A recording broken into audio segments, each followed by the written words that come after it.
श्रीलंका में प्रदर्शनकारियों की आर पार की जंग जारी है। राष्ट्रपति भवन और पीएम आवास के बाद अब लोगों के निशाने पर देश की सनसद है।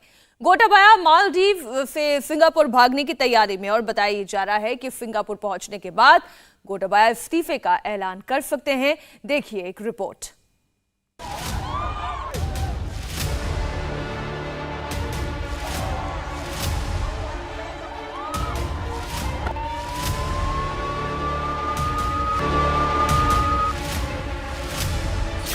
राष्ट्रपति के इस्तीफे पर अड़े प्रदर्शनकारी। प्रदर्शनकारियों को फौज भी नहीं रोक सकी।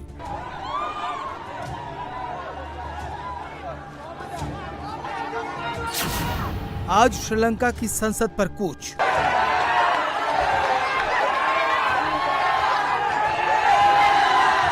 चौबीस घंटे बाद श्रीलंका में संसद का सत्र शुरू होने वाला है।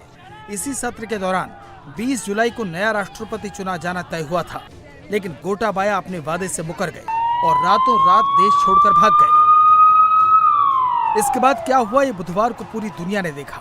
श्रीलंका के लोग इस उम्मीद में थे कि स्पीकर गोटाबाया के इस्तीफे का ऐलान करेंगे, लेकिन गोटाबाया और उनकी राजनीतिक मंडली ने पहले देश को डुबाया, फिर अपना वादा पूरा किए बिना एक और राजनीतिक दांव खेल दिया।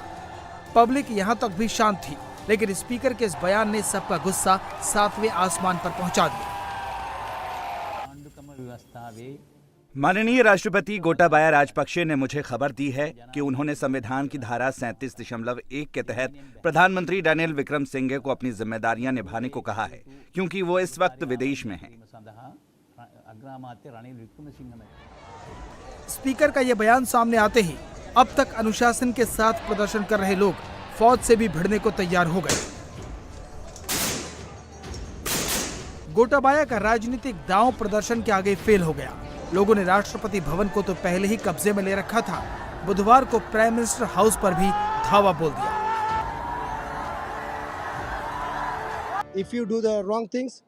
अगर आप गलत काम करेंगे तो जनता सड़क पर उतरेगी और सत्ता को अपने हाथ में ले लेगी। हमने 9 जुलाई को प्रदर्शन किया और आज जब रानिल विक्रमसिंघे ने गलत कदम उठाने की कोशिश की तो हमने तुरंत ही कार्रवाई की। ये लोग बहुत समय से सत्ता में हैं और इसी वजह से हालात खराब हुए हैं। इसी वजह से जनता ने प्रधानमंत्री आवास पर कब्जा कर लिया है और अब इनके पास बचने का कोई रास्ता नहीं बचा है। सत्ता में बैठे लोगों ने हमसे झूठे वादे किए हैं और इसीलिए उन्हें कुर्सी छोड़नी ही होगी। सत्ता जनता को वापस करनी ही होगी। अब आपको बताते हैं श्रीलंका में इस वक्त राजनीतिक स्थिति क्या है। गोटाबाया राजपक्षे ने अभी तक इस्तीफा नहीं दिया है। गोटाबाया राजपक्षे श्रीलंका छोड़कर मालदीव भाग गए हैं। रानिल विक्रमसिंघे को कार्यवाहक राष्ट्रपति बना दिया गया है। श्रीलंका के लोग रानिल विक्रमसिंघे को कार्यवाहक राष्ट्रपति देखना नहीं चाहते। 15 जुलाई को संसद का सत्र बुलाया जाना है। इसी सत्र के जरिए 20 जुलाई को नया राष्ट्रपति चुना जाना है। एक्टिंग प्रेसिडेंट और प्रधानमंत्री रानिल विक्रमसिंघे पर इस्तीफे का जबरदस्त दबाव है। प्रदर्शनकारियों ने उनका घर जला दिया, लेकिन उन्होंने इस्तीफा नहीं दिया। एक्टिंग प्रेसिडेंट की जिम्मेदारी मिलने के बाद रानिल विक्रमसिंघे ने कैबिनेट के सदस्यों के साथ बैठक की। रानिल विक्रमसिंघे ने संसद के स्पीकर महिंदा यापा अभयवर्धने से ऐसा प्रधानमंत्री नॉमिनेट करने को कहा है जो सरकार और विपक्ष दोनों को कबूल हो। इंडिया टीवी हर वक्त हर जगह डाउनलोड करने के लिए सर्च करें India TV news Google play store या ऐप स्टोर पर।